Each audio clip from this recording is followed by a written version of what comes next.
just needed some bread. That's a castle. That absolutely is a castle. I would say a man's castle.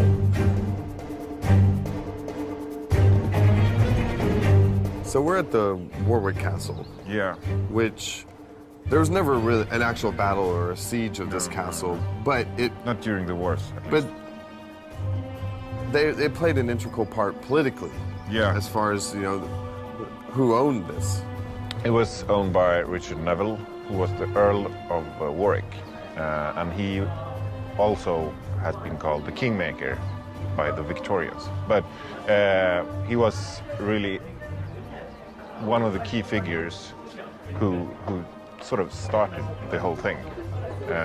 He supported the Yorkists at the beginning with Edward, and then later on he switched sides to the Lancastrians because he was not happy with how Edward was handling things. And in this version of the game, we're actually not going to have this castle in our game. No.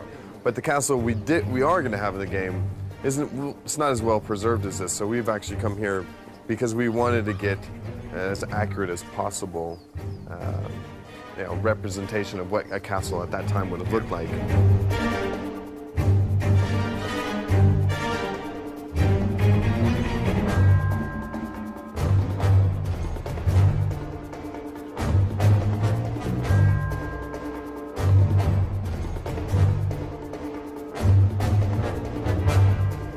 Now, we always think about everyone on the battlefields in the 15th century wearing complete armour of plate. If you look at the artistic representations, that's what you see.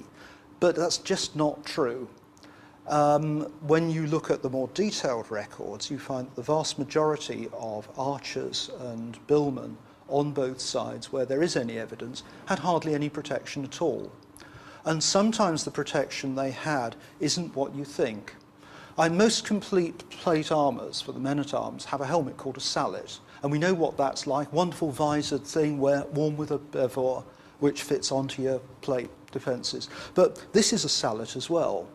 This is a very simple, relatively crudely made skull cap, but you still call it a sallet. And this is the kind of thing that the really well-equipped archer or billman was wearing in the middle of the 15th century.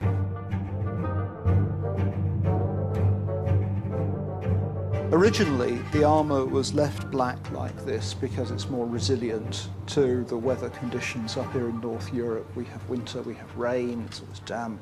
And armour, iron wants to go rusty as soon as it possibly can. And having this nice solid oxide layer on it protects it, prevents it from going rusty.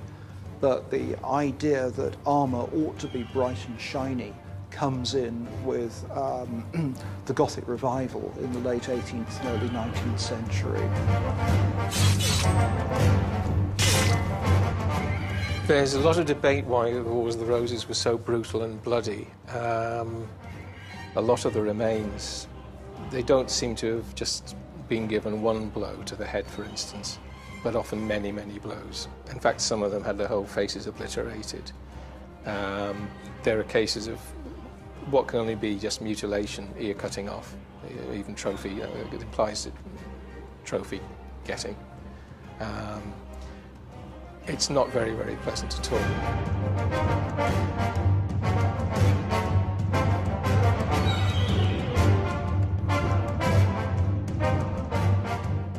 This sword is a hand-and-a-half sword. It's a different type of medieval sword. It's called a hand-and-a-half sword. It's also called a bastard sword.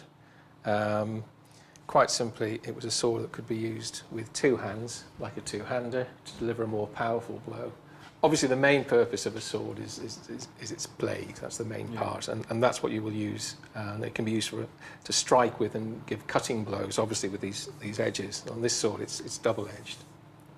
But also, of course, you can thrust with it. This is quite a thick blade, as you can see, and it comes to a point, and that can be used to seek out any gaps in an armour.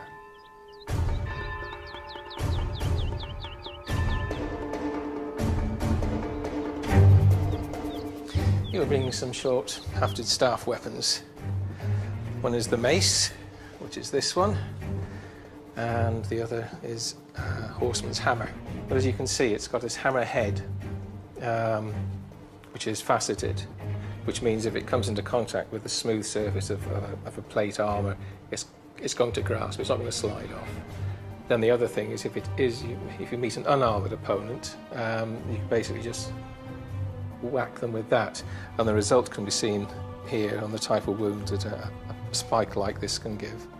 I was quite stunned. I mean, to actually get to touch these swords and to actually wield one in your hand and to see that and to find these nuanced additions to the weapons that we would have never ever known about, like how they used it to protect their finger because they actually started holding the swords more like a fencing foil to better wield it and to be more accurate with their attacks. Yeah, and I mean the lightness of everything. It was.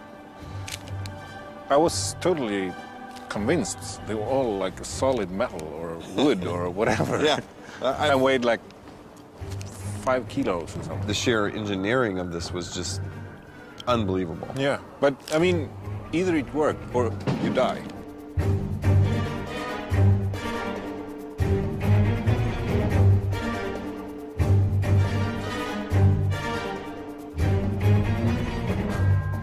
I need to fix my hair after the helmet.